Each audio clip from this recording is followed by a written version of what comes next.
Honorable Mayor Francisco Isko Dumagoso, Honorable Vice Mayor Angela Lechi Atienza, our Honorable Congressman Erwin Cheng, and representative of Congressman Ernesto Junicio,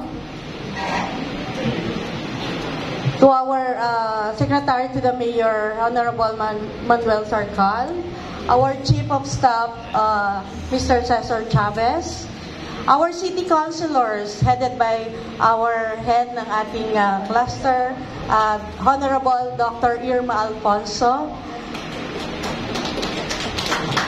Honorable Rafael Che Borromeo, Honorable Roberto Babi Espiritu, Honorable Mark Anthony Ignacio, Honorable J.B. Hison, and Majority Floor Leader Moni Panco, and Councilor Ponce. To our DOH friends, the Regional Director, Dr. Lester Tan, DOH Director 4 of the Health Facilities and Services Regulatory Bureau, Director Annette Tan, ma'am. To our friends from PhilHealth, headed by Mr. Walter Bacaresa, the Vice President, our very own friend, Dr. Gap Ligaspi, sir, from the PGH Director. Lagi tumutulong po sa amin yan. And then the hospital directors of the 6 LGU hospitals, OMMC Management, headed by the Assistant Director, Dr. Martin, our Chief of Clinics, Dr. Malaya, our AO, Maylene Flores, and everybody. Manila Consultant, Dr. Paz Corrales, nahatak po natin to sa Manila. Thank you, ma'am. And to my MHD family, to my OMMC family, consultants, residents, interns, nurses, administrative staff, a pleasant and blessed morning po sa inyong lahat. This is it. The long journey is over. We are inaugurating our first ever LGU manned cardiovascular catheterization laboratory in the city of Manila. Palakpakan naman.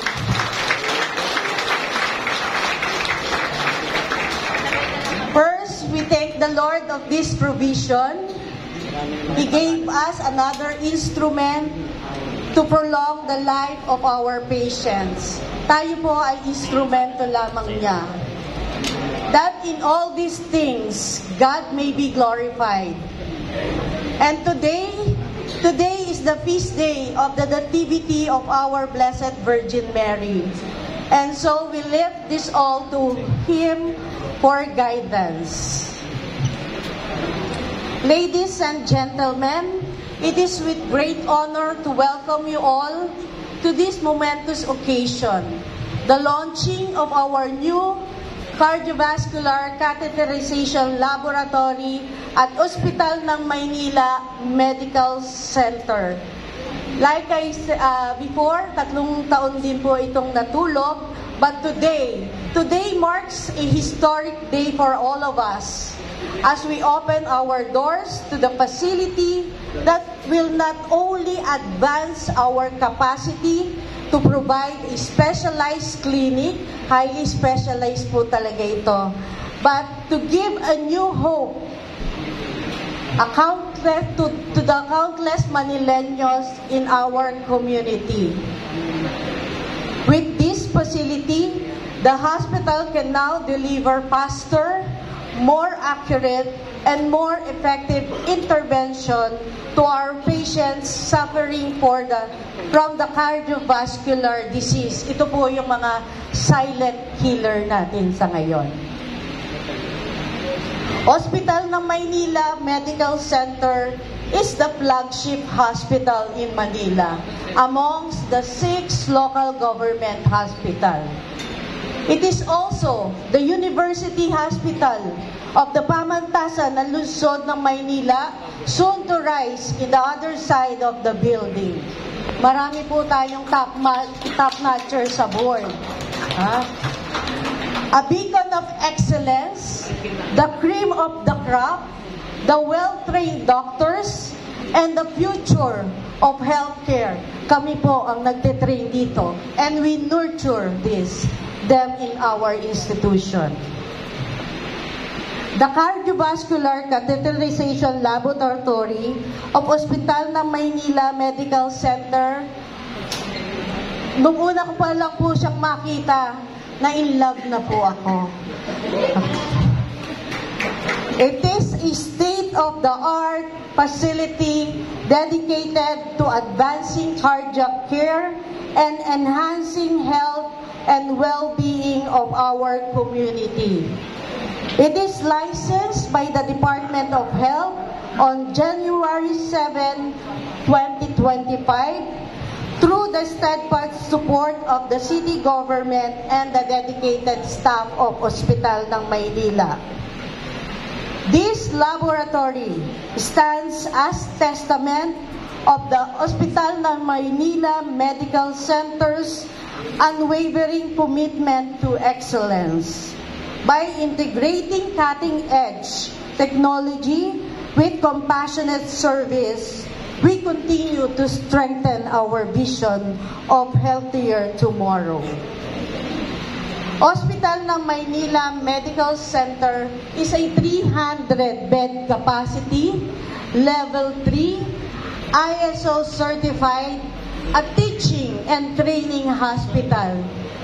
So, 300 lang po ang kapasidad namin. But, ang aming emergency room po ay may kapasidad na 37 patient beds. Pero kung titignan nyo po ngayon, 200% po. Dahil sa dami at sa ganda ng ospital ng Maynila, gusto nila lahat dito magpa-confine. Huwag po kayong mag-alala dahil ma-accommodate namin sila. Kung hindi kakayanin ng hospital, buo po ang referral network ng City of Manila.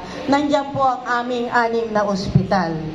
Hospital na Maynila is equipped with the state-of-art machineries and manned by the most competent, well-trained, compassionate, and committed consultants, residents, interns, and clerks.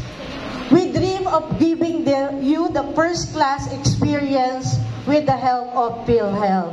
Ma'am, baka naman po. To my dearest staff, Ospital ng Maynila, let us work together, let us work harder. Mahal tayo ng madla according to our song. This is not an entitlement for us, but a blessing, a gift that humbles us. Ika nga, pag tumatayog ang tubo ng bamboo, ng kawayan, natututo siyang tumungo. So, sa pagtaas po natin, let us be humble and have humility on ourselves. And let us do what we do best. Nandiyan naman po ang ating mga katulong sa healthcare. Let us always put a smile in our face. 50% po, napagaling na natin sila. Ha? Bawal pong nakasimangot ngayon sa ospital ng Maynila. Tama po ba? Pwede? Please lang po. Okay. Always smile, even though how tough our job is. Alam nyo, mahirap pong maging isang doktor. Darating po sila sa inyo may sakit. Dapat po malakas ang katawan namin at mentally prepared kami. Kung sakali mang hindi namin natugunan ang inyong mga pangangailangan, magbaon na lang po kayo ng konting pasensya. But gagawin po namin ang lahat ng aming makakaya. To my staff, be more compassionate and lovable. Sana. Okay? It is a dream. Soon, it will be a reality. We are deeply grateful to our Honorable Mayor, Mayor Isko Moreno, for this vision. Ang tagal niya muna itong dinrim para sa inyo. And for this opportunity to implement it. Thank you also to our local government officials, our councilors. Malaki pong tulong kayo sa amin, our congressman, our Department of Health, the PhilHealth, and the PGH, and other benefactors who made this project possible. The same goes to our medical team, our cath lab team. Nandiyan po ba? Ang tagal na. Kaway-kaway kay Mayor. Congratulations. The long journey is over. To our specialists, mga interventional cardiologists, tayo po kayo. This is a rare species in the medical field. Our pediatric interventional cardiologist, our interventional radiologist, minsan lang po sila nandito. At they will be helping Ospital ng Maynila to deliver the perfect service to our community. This milestone reminds us that healthcare is not about technology, but about compassion and service. Catheterization Laboratory will empower our health staff to save more lives and further raise the standard of healthcare in our institution. So, Ospital ng Maynila, we level up. Palakpakan naman po natin ang sarili natin. And we will make Manila great again. Maraming salamat po. Good morning po sa inyong lahat. And mabuhay.